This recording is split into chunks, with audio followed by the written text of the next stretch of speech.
آپ علیہ الصلوۃ والسلام نے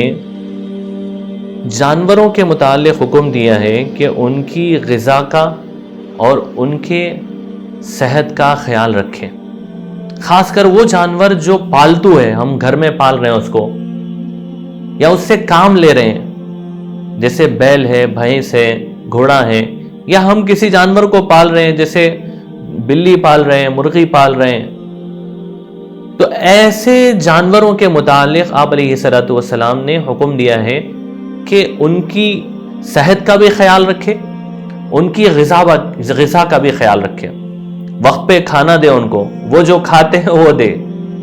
اور اگر وہ بیمار ہو جائے تو ان کی دوا کا، ان کی جو ہے صحت مند ہونے کے لیے ان کی دوا کا انتظام کرے۔ یہ عجیب تعلیم آپ علیہ الصلوۃ والسلام نے دی ہے۔ ابو داؤد شریف کی حدیث ہے، آپ علیہ الصلوۃ والسلام ایک مرتبہ راستے سے گزر رہے تھے تو ایک اونٹ کو دیکھا جس کا پیٹ کمر سے لگ رہا تھا،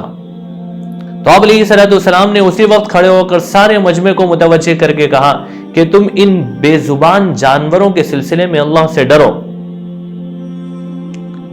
کیونکہ یہ تمہارے ذمے اللہ نے دیے ہیں،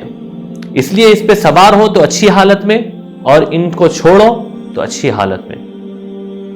یہ آپ کی قولی حدیث ہے، یعنی زبان سے آپ نے کہا ہے۔ آپ علیہ الصلوۃ والسلام ایک مرتبہ ابو داؤد شریف کی حدیث ہے، آپ علیہ الصلوۃ والسلام ایک انصاری صحابی کے باغ میں گئے، تو جیسے وہاں پہنچے تو ایک اونٹ وہاں پر تھا، آپ علیہ الصلوۃ والسلام کو دیکھ کر وہ بلبلانے لگا، رونے لگا۔ آپ علیہ الصلوۃ والسلام قریب گئے اور اس سے آپ نے بات کی، اس کو تھوڑی دیر سہلایا اس کی گردن پر تو خاموش ہوا۔ آپ نے پوچھا کہ اس باغ کا، اس اونٹ کا مالک کون ہے؟ تو ایک انصاری نوجوان آیا، اس نے کہا کہ اللہ کے رسول میں ہوں۔ تو آپ نے کہا کہ یہ اونٹ تمہاری شکایت کر رہا ہے کہ تم اس کو کھانا کم دیتے ہو اور اس سے کام زیادہ لیتے ہو، اس لیے اس کو اچھا کھلاؤ اور اس کی طاقت کے بقدر ہی کام لو۔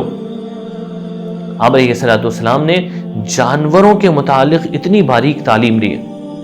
اس لیے اسلام آیا تو انسانوں کو بھی یعنی سکون ملا ہے، جانوروں کو بھی سکون ملا ہے۔ آپ علیہ الصلوۃ والسلام نے ترغیب بھی دی ہے، پچھلی قوموں کے واقعات بھی بتائے جانوروں کے سلسلے میں۔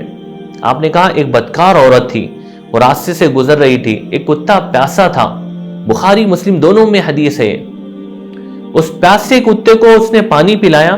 تو آپ نے کہا کہ اس کی اللہ نے مغفرت کر دی اس پانی پلانے کی وجہ سے، بے زبان جانوروں کو پانی پلانے کی وجہ سے۔ اور آپ نے پھر دوسری حدیث بیان کی اور یوں کہا کہ ایک عورت نے بلی پالی تھی اور بلی کو باندھ کے رکھا اور اس کو کھانا نہیں دیا، تو بلی مر گئی تو اللہ رب العزت نے